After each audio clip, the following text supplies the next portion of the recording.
Although a lot of shoppers and store owners find it hard to believe, retail food prices on the average dropped 1% this month.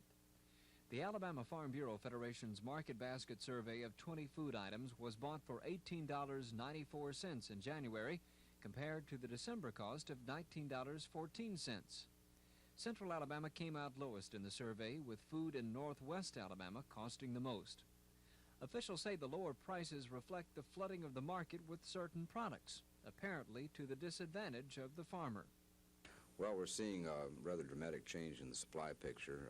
A lot of farmers have been unloading their beef cattle because of heavy pressures on the ranges and this sort of thing. We have a good supply of fruits and vegetables coming in from Florida now, which have helped the supply picture there. And we've seen an overall, as a result of this, seen an overall decrease of about 1% in food prices this month. What is this going to do to the farmer? Well, obviously, when the food prices go down, the farmer's take goes down a little bit. And as a matter of fact, we've seen, in addition to the overall decrease in the food price, we've also seen a widening of the spread between the amount that the farmer gets at the farm and the amount that the consumer pays at the supermarket. The farmer's share of the market basket profit has been declining continually since 1973. January has been no different, with food prices once again meaning good news for the consumer and bad news for the farmer. Bill Weaver, WSFA TV News.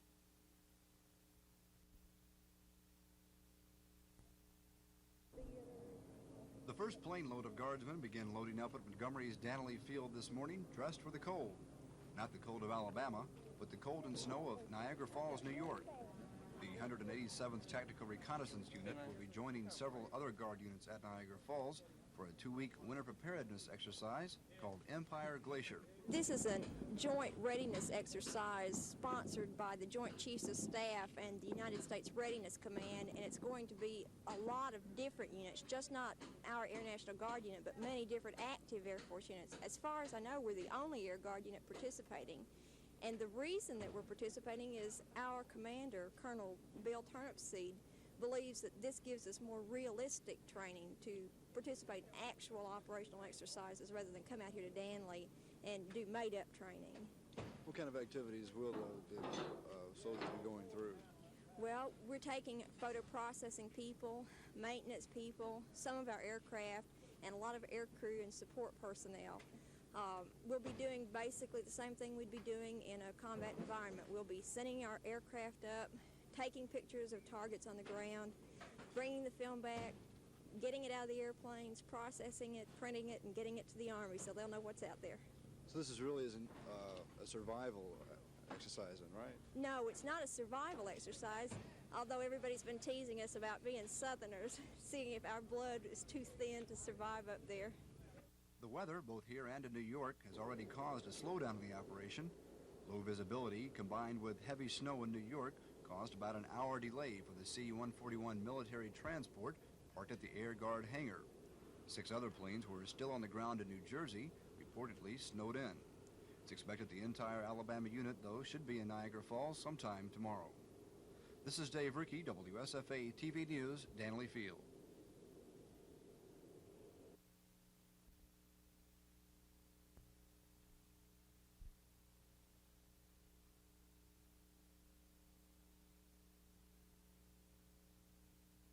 Well, I don't know exactly what they will meet about. Of course, the president does meet with governors when he gets with them, and this is just another time. Of course, if we do meet about anything, I'm going to mention again to him the farm problem that I'm sure that he is well aware of as a result of not only being one, but in his statement last night in his address, in which he said that what is good for the American farmer is good for the American consumer. The American farmer is getting a very short end of the stick at the present time. Also, we are very concerned about the Geneva Conference involving the matter of tariffs and the various and sundry products that will be considered. We hope that the present tariffs on apparel and textiles remains the same even though it is still inadequate. We do not want it used in the bargaining process, and because we feel that it will eventually and continually cause a loss of additional jobs in the apparel and textile industry. And we've seen another plant close in Alabama. And I think the main reason for that is a matter of what I call unfair foreign competition.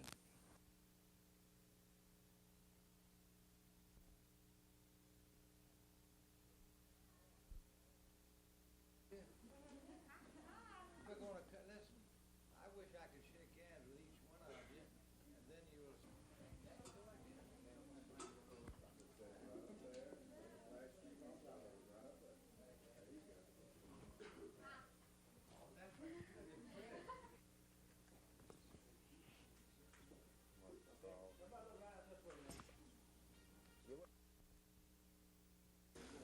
Mr. Pettit, what is the primary cause of these storms that have been coming through the past few days through Alabama, bringing the winter storms?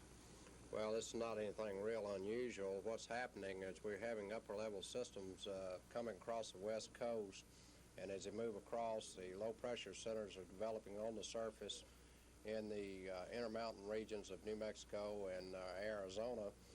As this happens, the low-pressure centers move down towards the coast. We have developing surface low-pressure systems down along the coast, which track eastward across the Gulf and then up the Carolina coast. Of course, when you get a large high-pressure system moving down out of the Arctic sitting here and a low-pressure developing in this manner, you're naturally going to have frozen and freezing-type precipitation in any areas where the temperature is 32 degrees or below. And this is basically what's been happening. Now, this is not unusual to have this. January and February, this is fairly common for this type of situation to result. The normal tracks in this time of the year are further south. And, of course, when you put them out in the Gulf there, that gives them additional moisture to create a lot of precipitation. But it is unusual for this much freezing precipitation for this part of the country, right? Yes, to have it this far south, it is. We've been on the borderline 3 times, I believe, in about the last week and a half in the Montgomery area. And, of course, all the areas north of that have had the freezing precipitation. And we have had ice storms in the past in the 50s and in the 60s, so it's not that unusual. However, it is unusual to have so many in a row. Does the jet stream have anything to do with this at all, the way that the fronts move through kind of they kind of dip down into Alabama? Well, yes, basically they do. Last year where we had a situation, the jet stream was blocked over in the Pacific there, which would normally bring some warmer air into the southern portion of the United States. The jet stream made little loops in the Pacific, came up into the Arctic, and then pulled down in the central part of the United States, bringing extremely cold air to the eastern two-thirds of the United States. The jet stream does have a very important influence on what happens down in the lower levels as far as the Arctic air is concerned. How does it look like for about the next month? Can we expect more of the same, or will temperatures be moderating somewhat? Well, a month away is kind of hard to predict that long what the patterns will be a month away from now. However, we do know that another storm is developing out in the intermountain regions of Arizona and New Mexico at the present time. Now, it appears that this storm possibly won't be quite as strong as the one that went through yesterday, but by middle portion of the weekend or late weekend, we should start seeing precipitation entering Mississippi and Alabama again, and we're going to be on the borderline again later on in the weekend as to whether we're going to have liquid or frozen type precipitation.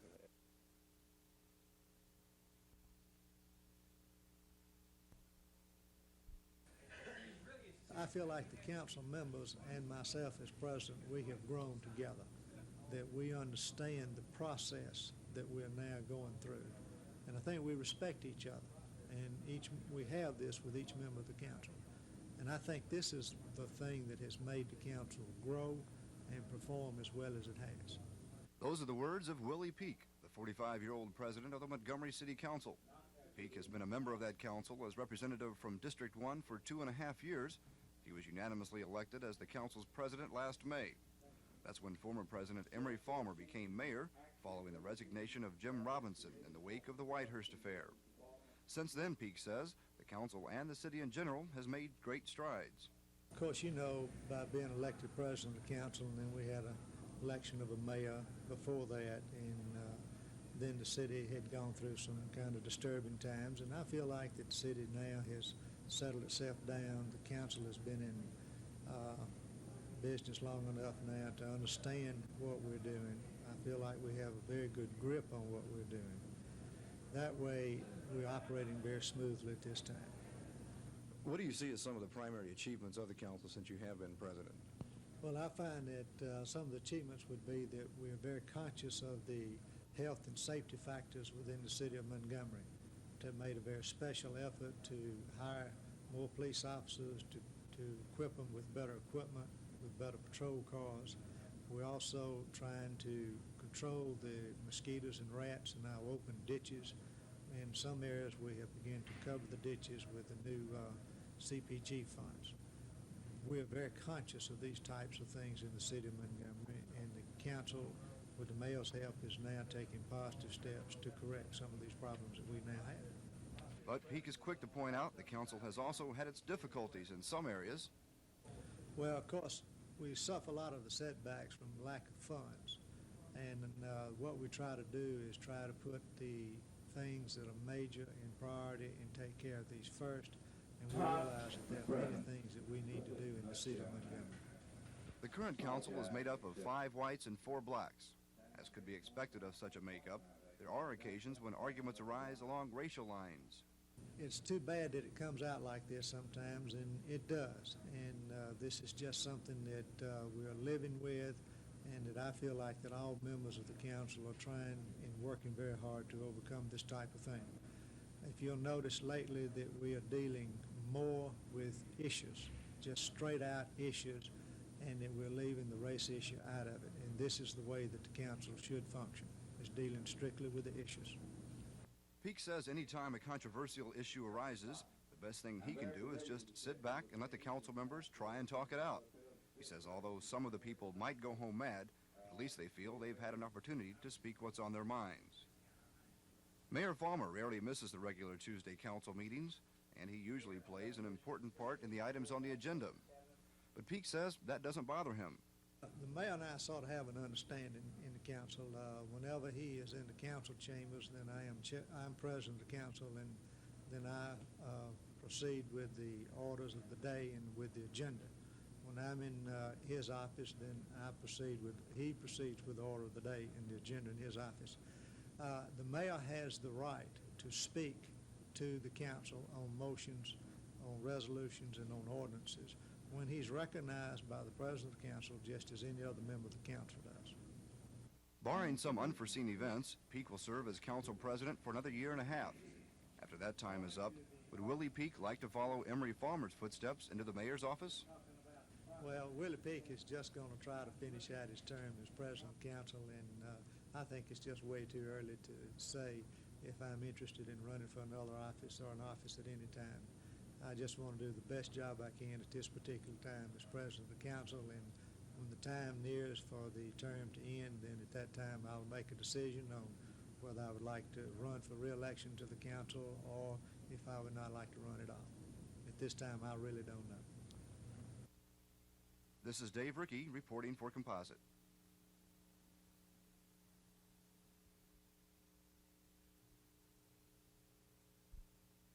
Lower your thermostats to 65 to 68 during the daytime and down to 60 degrees at night. If these settings are as much as 6 degrees lower than they were last year, heating cost for your home should run about 15% less. Also, you might consider the advantages of a clock thermostat, which will automatically turn the heat down at a regular hour before you retire and turn it up just before you awake. Have your furnace serviced once a year, preferably each fall. Adjustment could mean a savings of 10% in family fuel consumption. If you use electric heating, consider a heat pump, which uses outside air in both heating and cooling. It can cut electric heating costs by as much as 60%. Dust or vacuum radiator surfaces frequently.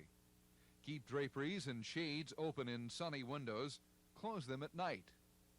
And for comfort in cooler indoor temperatures, use the best insulation of all, warm clothing. Caulk and weather strip doors and windows. This is best done during the summer. Caulking and weather stripping can be inexpensive and can save some 10% or more in energy costs. Install storm windows and doors. Combination screen and storm windows are the most convenient because they don't require removal when temperature is moderate and open windows are desirable. Renters may prefer a sheet of clear plastic film tightly taped to the window and door frames with an average cost of less than $10 for an entire house.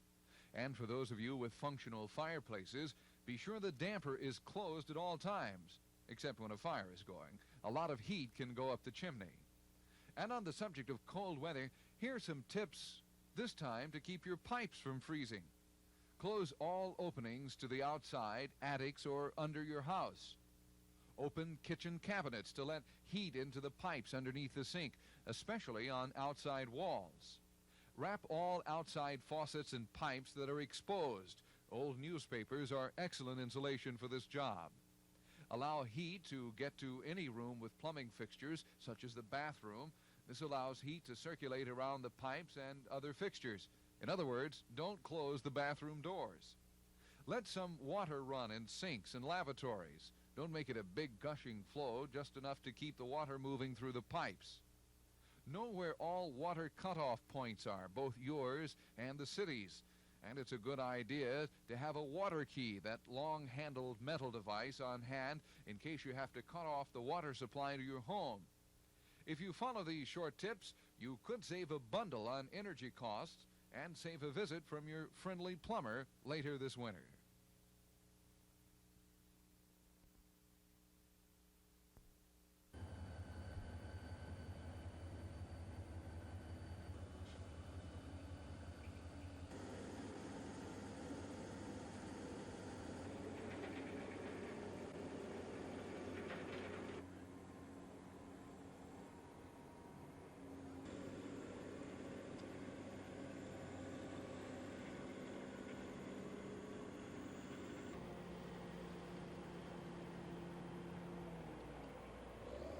We have two of our derricks in position to clear the derailment.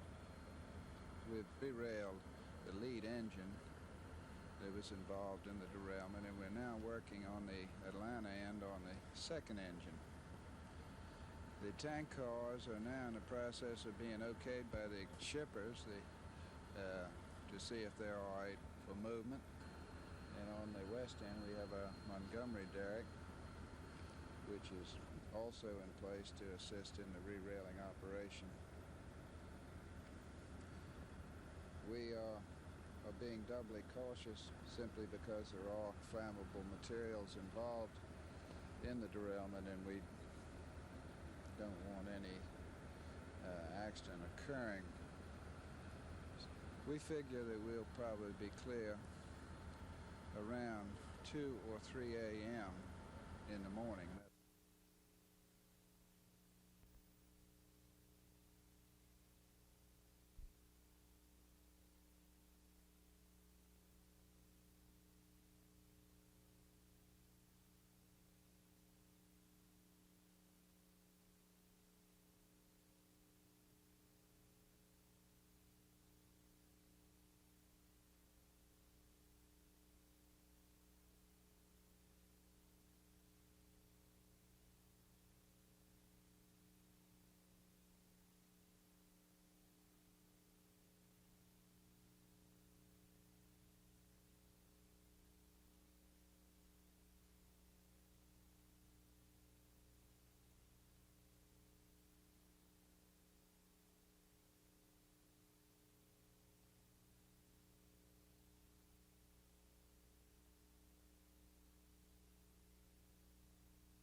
Hey, it's all together different ball game. It keeps you aware and keeps you on your P's and Q's a lot more than I wouldn't say a lot more, but you can tell the difference in the guys getting paid and those that are not. What do you think about the Falcons? What are their chances of improving their team next year? Well, as a whole, we got a good ball club. We got a lot of young athletes like myself that are coming in playing against guys that have been there for a while. And I think as time grows on, we're going to get back in the swing of things. Like this year, I think maybe, 10, 12 points kept us out of the playoffs, and we're going to try to get something done about that next year. Being close to home, I guess, is not bad either. Huh? I enjoy it. Got a lot of fans there, especially in Atlanta. Auburn and Georgia Tech being a big rivalry and everything in Georgia. And people just come out and, support the team very well. And being close to home is certainly an advantage to me.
Bishop reports to the scores table.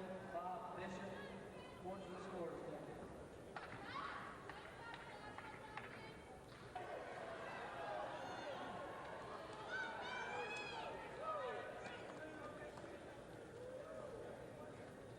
All Thomas Willie, 2-mile relay team reports to the scores.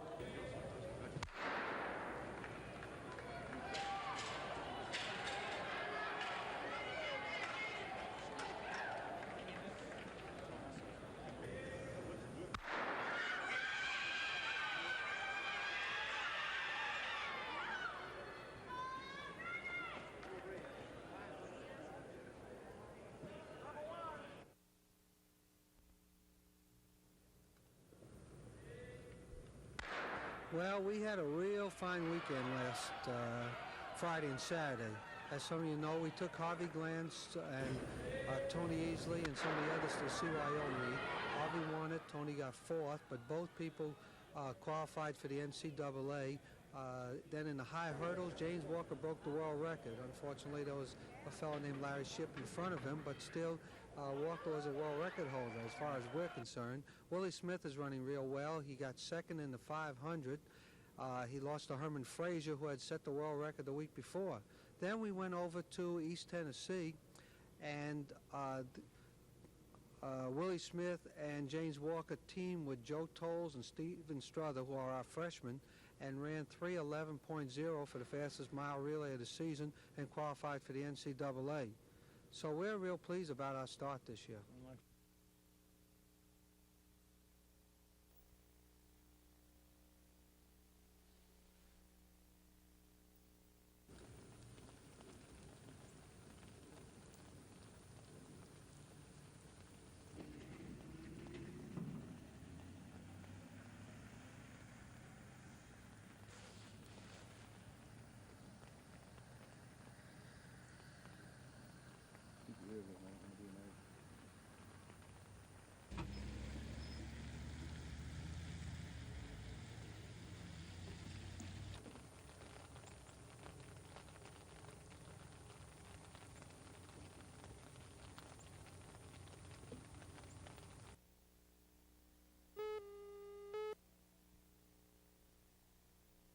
Today, the grim job of trying to identify the victim continued as Montgomery County Sheriff's deputies searched the tracks south of Montgomery, where the man's body was dismembered and virtually scattered over the tracks by a southbound freight train.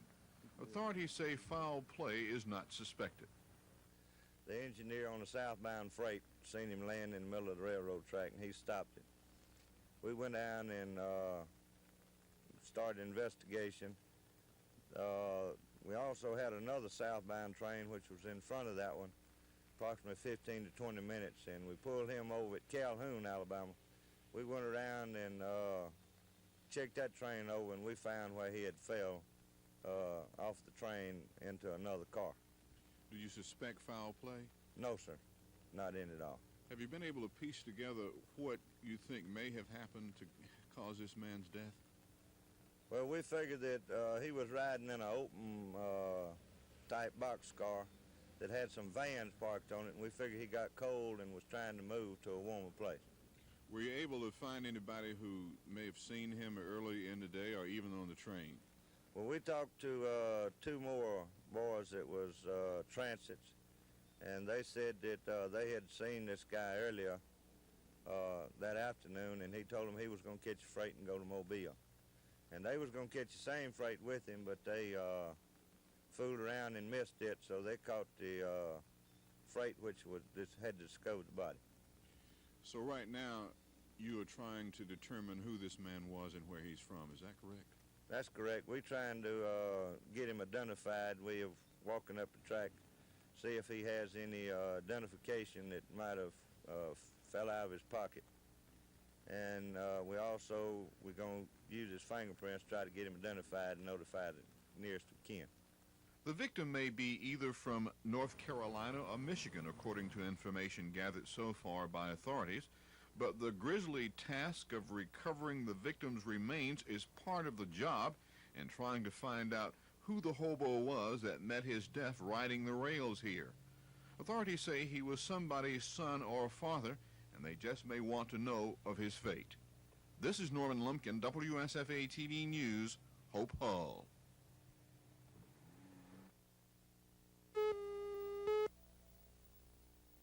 We need to see both sides of the story, and this is where we want consumer representation, and what we're going to try to do in this area is to give the Attorney General technical support from this office also. And we're hoping from the results of a bill that was passed in the last Senate, that in the last legislature rather, that the Attorney General will have one person assigned to our office at all times, and we want to have technical staff to support that person. We want to have technical staff that knows about the different kinds of industries that we regulate. And this is where we have here industry specialists. In the field of communications, we want auditors and engineers that know about the telephone company and what the needs are in that industry. We want people who know about the power company and what their needs are, particularly in the financial end of the power company. We also want to have people who are on top of the gas situation, not only in this state but in this nation. And in order for us to really perform as the legislature would like for us to, we're going to have additional staff. I think the time is ripe, and I believe that the legislature is going to say that we have given to them a plan where rate making in the state can be improved and will be improved. How do you plan on going about that, specifically the rate making? Well, what we plan to do is to add auditors to our staff so that we can keep up with the books and records of the companies that we regulate. And we will go to the legislature and ask for an additional appropriation in our budget. And let me say that we generate all the funds that we have on the Public Service Commission. We turn back to the general fund a sizable amount each year. So what we're really going to do is just ask the legislature to let us keep some of those funds and to use for technical assistance. Approximately how much will that take? Well, we hope to start off this year with approximately $500,000 more than our budget for last year.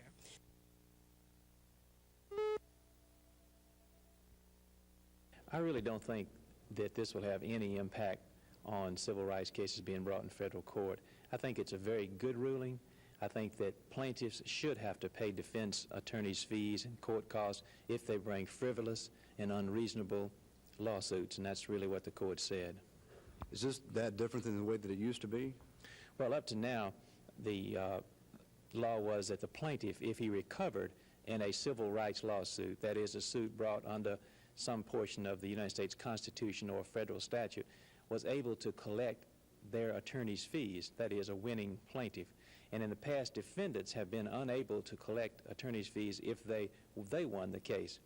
This decision today does not say that a winning defendant always collects his attorney's fees, only if the suit brought is a frivolous and unreasonable lawsuit. Under whose judgment? Well, that would be under the trial judge.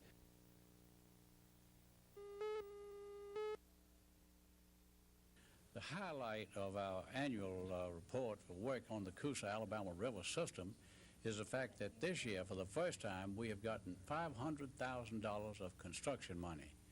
This is money that can be used actually to make plans for future development. Heretofore, on the Coosa portion of the river, you realize that we've only had study money, so that makes a big departure and is very encouraging to us. You already may know, of course, that the river is navigable from Mobile to Montgomery with a series of locks through the 3 dams that are between Montgomery and Mobile. Now, we want to move on toward Galveston and Rome, Georgia, by having those locks put in the power company dams on the Coosa portion. As you recall, we had the terrible tragedy of the Walter Bowling Dam blowing out a few years ago. The large earthen dam, the second dam on the Jordan River, Jordan Lake. That is now back under construction. They are now at work on it. Hopefully they can complete that by June a year from now. So while this is being done, we are wanting to see the plans on the drafting tables of the Corps of Engineers in the Mobile office to make the arrangements for the lock to be put in the Walter Bowling Dam and then succeeding locks all the way up so that navigation can proceed from our great port of Mobile all the way to Rome, Georgia. Okay, how far away is that in terms of years? Well, of course, you're talking about something that is of such big scope that it is a long time program. I would say that from the day we start construction on the Walter Bowling lock, it could be 10 years before we could be to Rome, Georgia. Maybe it could work faster if several locks could be under construction at one time. But also there's a question of money. This is federal money, and we are in competition with other fine projects throughout the nation, and the ability of the Corps to have available funds that they could make in our direction.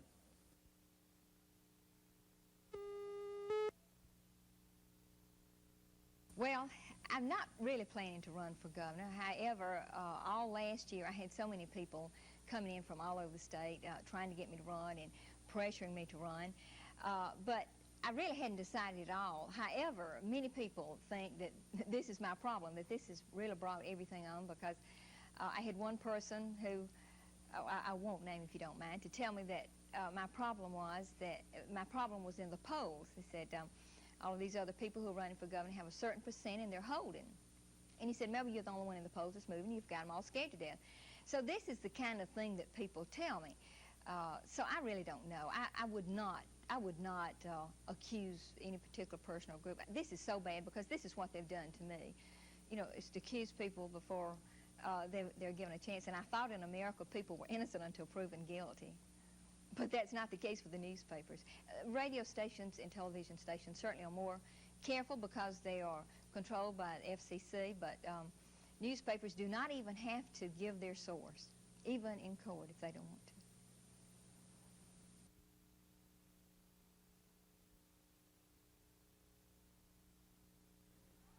Most junior high school basketball teams don't make a habit of scoring 90 points a game, but it's usually a disappointment when this year's team at McIntyre fails to reach the 90-point mark. Coach Leonard Hook says the Hornets average more than 90 a game before Christmas. Since then, that scoring average has dropped off a bit because some teams have tried to freeze the ball against McIntyre, but the winning streak continues. With one game left, McIntyre has already clinched the city junior high championship with a record of 20-0. And Hook says if the Hornets make it past the county tournament, they'll have an excellent chance at the state title. 6'5" center Kenneth Johnson leads the attack with a 22-point average, but three more players, Ade Ball, Willie Hall, and Amos McCoy, are scoring right around 17 per game, so the team is well balanced. 4 of the 5 starters are also a member of McIntyre's championship track team, so they're in good shape to run, and the Hornets do it well. But Hook says if he has any problems at all with his team, it's a lack of togetherness. Hook says the players are so good individually, sometimes they do their own thing, and the team play suffers a bit. And Hook says they've been a little overconfident lately and probably haven't played with the greatest intensity. Still, you can't argue with the results. Dan O'Brien, WSFA TV Sports.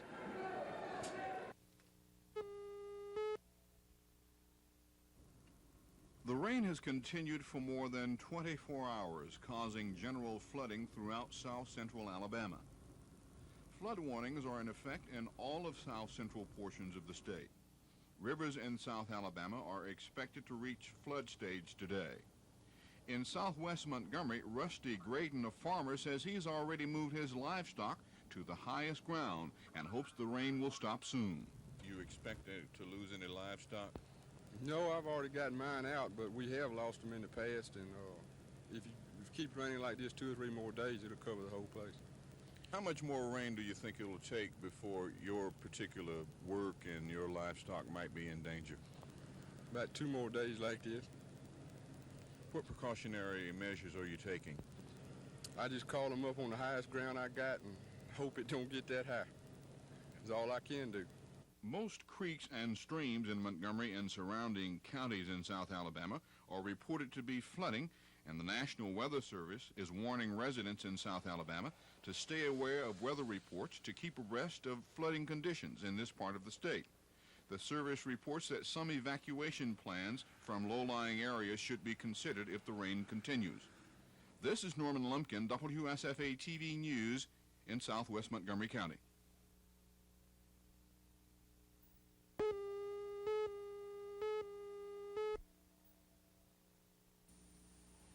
Our guest today is Melba Till Allen, Treasurer for the state of Alabama, and presently, as most of you know, under investigation with the grand jury here. Melba Till, I understand that last October you were told not to talk to the media. Is that true? Yes, the Ethics Commission asked me through Dr. Pennington, who was my financial consultant, not to talk with the news media, and that's the only reason that happened. Why have you decided to talk to me today? Well, for one thing, there are a couple of bills being introduced that will try to take over the duties of the Treasurer's Office, and I think the people have a right to really know what's been going on in the Treasurer's Office because they've seen the smoke screen that's been put out by the Birmingham News, so I think they need to know the facts. What are the facts as you see them with regard to what you're being charged with? Well, Loretta, really, there has been no charge. With all the newspaper articles, they just say probable. So really, there's no official charge at all. It's just a lot of speculation, and one group investigates and then another group investigates, and frankly, I think it looks very political. You mentioned politics. Now, I understand that this whole thing started because of an anonymous phone call and an anonymous letter. Do you have any idea who that was? Well, I can't say about the phone call, but I saw the anonymous letter, and it was from Mr. Firth Mobile. Later, I understand he admitted it. What was his provocation? Well, he was very angry because we wouldn't let him in the project, and he had a record, and he really wanted to rip us off, and I stopped him. It's that simple. What project is that? Can you be more specific? Okay, Stars of Alabama was a proposed theme park that we were working on. I certainly believe that the people of this state should have something to compete with Disneyland, Opryland, and Six Flags because we have just millions of dollars going out of the state. And we should reverse that, and I feel very strongly about it. And this is a project we're working on, and this is the thing that kicked off all of the hullabaloo. So because he couldn't go into a business venture with you, he decided to cause trouble for you and start an investigation about you? Very definitely. Oh, he threatened to get me in the newspaper. That was one of his threats that he made to other people. Melba Till, has your life ever been threatened because of your political stance? Yes, Loretta, several years ago my life was threatened. And when people in power realize they can't buy you off and they can't scare you off, then they either have to eliminate you physically or politically. And of course, politically, they can get by with it and not break the law. And this is exactly what I think they're trying to do. Have you ever been accused by the Ethics Commission, or has the grand jury ever discussed that you were unethical in the performance of your job as state treasurer? Well, I don't know. I have volunteered to tell everybody exactly what we're doing in the Treasurer's office. Beginning August the 1st, 1967, when Governor Lurleen got the law passed to provide for state funds to draw interest, $86 million has been earned, and that's 10 and a half years. In the last 3 years, since I have been treasurer, we have earned $43 million. So I don't think anybody can find anything wrong with what we've done in the treasurer's office. They might say a lot of things, but we challenge anyone to come in and see how we've handled the money. As a matter of fact, last year I asked the legislature, I went before a committee, asked them to please get us a law passed so that we could invest in short-term funds. They did get the law passed, and just since October the 1st until now, we have earned $600,000 just on overnight deposit, overnight repos, over and above what we earned on our time, on our time accounts. Have you had an opportunity to talk with the Ethics Commission or the grand jury on your own behalf? Well, I volunteered to go down and talk with Mr. Cooper, and I told him I'd be glad to tell them anything they wanted to know. I asked Dr. Pennington to come down and give them everything they needed to know. I told him I'd be glad to meet before the commission, but I never was allowed to go before the Ethics Commission. As a matter of fact, I didn't even know they were through until well, I think I heard about it that morning, and they sent up a copy of the press release about 15 minutes before they held a press conference. So I had no idea. I thought they were going to give me an opportunity to answer questions if they had any. Melbatil, if you come out of this with a clean bill of health, are you going to run for governor? Well, I'm not really planning to run for governor. However, all last year I had so many people coming in from all over the state trying to get me to run and pressuring me to run. But I really hadn't decided at all. However, many people think that this is my problem, that this has really brought everything on, because I had one person